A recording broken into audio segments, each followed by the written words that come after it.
Ladies and gentlemen, boys and girls, welcome back to mismapasion, YouTube's premier channel about all things women's football, and welcome back to Top 5. This is of course the video series where we go across the top 5 divisions in Europe and pick out one match from each division that you should definitely go out of your way to watch, whether it's the highlights or the full match itself. And without any further ado, let's get right into the video here as we start off in Spain in Liga F, where Real Madrid took on Levante. Now, Real Madrid were the team that were playing at home here in the lineup in a 4-2-1 formation. Levante lineup in a 4-4-2 formation. And looking at the game overall, this is a highly entertaining and scintillating and professional game of football here, as both teams would have run out worthy winners if it was possible. But on the day, it was definitely going to be Levante who would run out worthy winners here, as they won 2-1 against Real Madrid here, with goals coming in from Fernandes and Nunes for Levante, and the consolation goal for Real Madrid coming from young Linda Caicedo here. And it's a bit unfortunate for Real Madrid, as they had the lion's share of shots on target here. When you look at some of the opportunities that they managed to carve out, it is unfortunate that they did not come away with 3 points here. But that's not to slight Levante in any way, as they were just imperious when it came to both attacking and defending. There was great discipline amongst the team members there for Levante, and a special mention goes out to Holmgren, the goalkeeper for Levante. She was completely dominant in between the sticks. She made sure that nothing was going to get past her, apart from, of course, the consolation goal scored by Linda Caicedo. There were some opportunities that on any other given day would have been guaranteed goals for Real Madrid, but on this day, Holmgren completely refused to allow them to go through here, and she was definitely one of the key architects behind this win for Levante here. For Real Madrid, it's pretty much an unfortunate loss, but they can definitely just dust it off and come back strong, especially after the international break here. And for Levante, congratulations, because beating Real Madrid, whether it's the women's team or the men's team, is a huge deal, and they will definitely feel like this can propel them to bigger and better things as the season goes by. We go next to the D1 Arkema in France, where Stade Reims would host Olympique Lyonnais, with Reims lining up in a 5-4-1 formation and Lyonnais lining up in a 4-3-3 formation. And as you should know by now, whenever we have a match featuring Olympique Lyonnais, goals will be guaranteed, and goals were definitely delivered here by the reigning champions of France here, as they ran out 5-1 winners over Stade Reims. Goals coming from the likes of Sombat, who scored a very first senior goal, and what a goal, I should definitely say, for your first senior goal. It is just amazing. It's the stuff of dreams. You just need to go out of your way to watch that goal alone, if not all of the goals. But goals also came in from Eugenie Le Sommer, Melchi Duwane, of course, Ada Hegerberg and Lindsay Horan were also there to feature amongst the goals and the goal scoring opportunities, and Medji would round out the goal scoring galore for Olympique Lyonnais here. And the consolation goal for Stade Reims would come from Imuran. And looking at the game overall, again, it was just goals galore for Olympique Lyonnais. It was pretty obvious to know that they were going to be the winners of this match, but it's definitely an entertaining match to watch. If anything, just to again accentuate the quality of performances that are underlined by this team that is called Olympique Lyonnais. They have been doing this for such a long time that they are pretty much the female version of the men's Bayern Munich team of like 2019-20, in the sense that they are a machine, they are a system that it's pretty much flawless and perfect, and there is no point in trying to tweak it, because if anything, if you try to make any changes to it, it just would become worse for wear. And that, I think, is just the level of exceptionalism that is associated with Olympique Lyonnais women's team, and it's just fantastic to watch every time. Of course, they have Kryptonite coming up in the Women's Champions League. That's a title that's eluded them for the past 2 seasons now. But looking at the way they're playing now, I would not be surprised they're able to reclaim their crown sooner than later. And speaking of reclaiming lost crowns, we head over to Italy next, where former Serie A champions Juventus took on Fiorentina, who were the hosting team here, as La Viola lined up in a 4-2-3-1 formation and Juventus lined up in a 4-3-3 formation. Juventus would start the game off very well and continue to play very well throughout the entirety of the game, with goals coming from Bernstein and Girelli to make sure that Juventus ran out worthy 2-1 winners against Fiorentina, with the consolation goal coming from Catena here.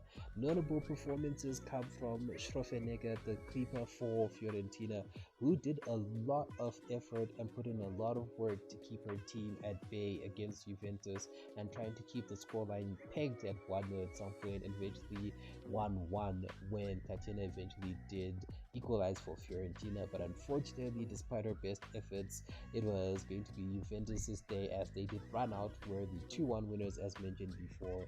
And this match was very scintillating in the technical quality that was brought out, especially by Juventus. Special mention must also go out to the Fiorentina defense. I was pretty much enamored by their defensive solidity and discipline, and had it not been for them conceding a penalty in the 66th minute that you really did dispatch eventually, I do think that Fiorentina would definitely have left this game with something. But that's just the game. Sometimes it's very unfair and it's very unfortunate, but a very good win for Juventus, who are trying their best to keep up the pace with Roma, who again are just crazy good in terms of form and being the team to beat this season in Serie A.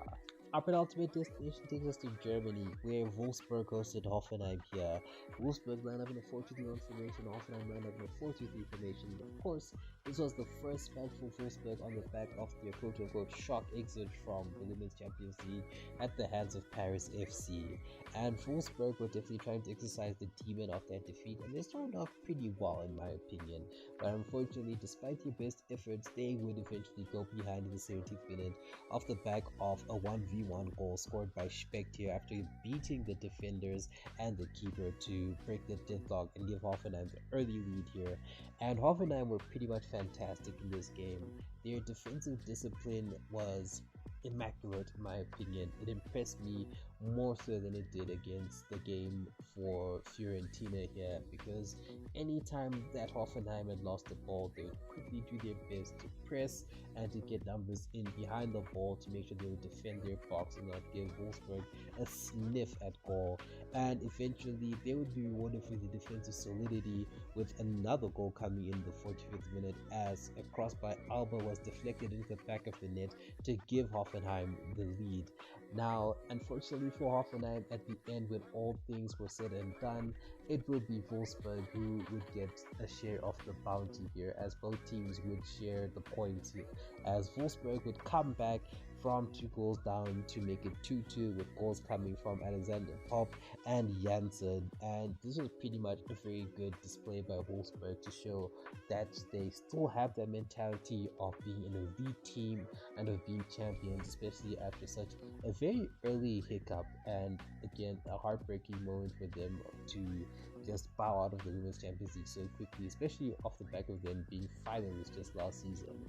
I think this was a very good response and rally by Wolfsburg. Yes, of course, a win would have been preferred, but getting something out of a game like this, especially when you were 2 down against a very dominant Hoffenheim side, who are undoubtedly and undeniably one of the best teams in the Bundesliga this season, is something to be immensely proud of, and should definitely help Wolfsburg, especially after the international break, to start mounting a little bit more of a consistent run where there's far less hiccups in the road.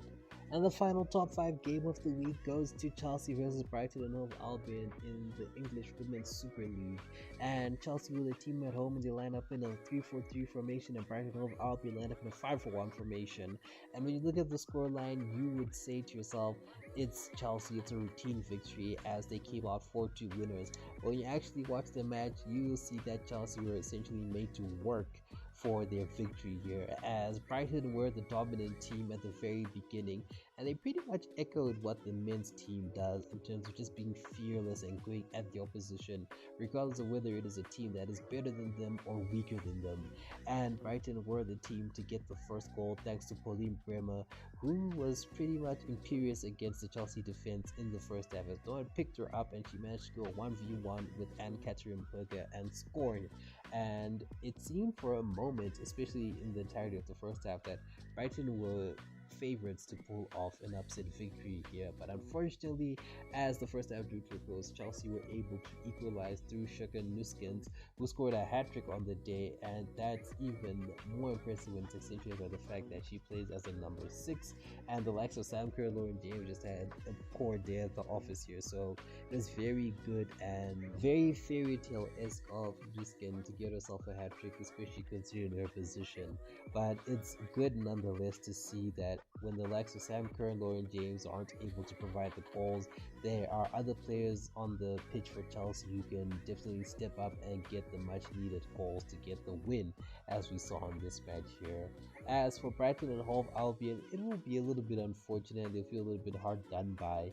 There were some cases of naivety by Brighton in terms of trying to get themselves back on level terms with Chelsea, that they overcommitted players, and that allowed for Chelsea to just rip them apart, especially with their paper-thin defense in certain situations here.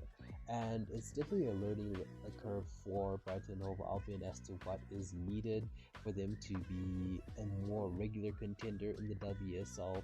The ingredients are there, the signs are positive, and with a little bit more tweaking and a little bit more team building and maturity from the Brighton players, they can definitely mount more sustainable challenges against the teams like Chelsea and Manchester United and other big hitters in the WSL. And for Chelsea, they do still maintain their unbeaten run in the WSL. It's them and Manchester City that are the only unbeaten teams in the WSL, including Manchester United as well. It would be remiss of me not to mention them. And it's very good to see the champions mentality showing here by the Blue Lions of West London. And it's definitely going to be something for them to continue building off, especially when they come back from the international break. And those are the top 5 matches of this past weekend that I would definitely recommend that you go out of your way to watch. Again, whether it's in its entirety or it's just the highlights reel, I do think that these matches are definitely worthwhile. They're highly entertaining from top to bottom, and they definitely will give you a little bit of insight as to how far women's football is coming in general on a qualitative aspect, and also just from an atmospheric aspect, as all of these games were accentuated by a very good fan turnout, especially in the Chelsea and Brighton and Hove Albion game. Also, the other games had good fan turnout. Another special mention goes out to the Real Madrid and Levante match. Very well done to the fans there, and just also in general for these matches and just across the different leagues, not only in Europe but across the world as well. Anytime the fans go to support, especially numbers, it's very special, especially in the women's football community here. And just a little point of contention, I don't know what happened this weekend for the WSL, but the quality of camera work and everything else concerning that, especially with the game for Chelsea vs Brighton, was just poor. When you watch the match, it's as if the game was being filmed on a phone, not even like an iPhone, maybe something like a OnePlus or whatever. Not to like say OnePlus is bad or anything, but that's just what was there, and I think that's something that the FAWSL should prevent and to make sure it never happens again, because it does tarnish the image of the league, and it just also tarnishes the image of women's football in general. And given the leaps and bounds that the women's game has taken, such small and silly insignificant things should not be prevalent or existent at all at such a level, and it definitely should be something that gets looked into and addressed quicker and no sooner than yesterday, because again, it would just be damaging. But other than that, thank you very much for watching. Please make sure to like, share, and subscribe. I'm sorry if I do sound like here, there, and everywhere. It's been a very hectic day here on recording, but I'll do my best to just calm it down next time around if it's a problem. But thank you very much for watching, and I'll see you in the next video.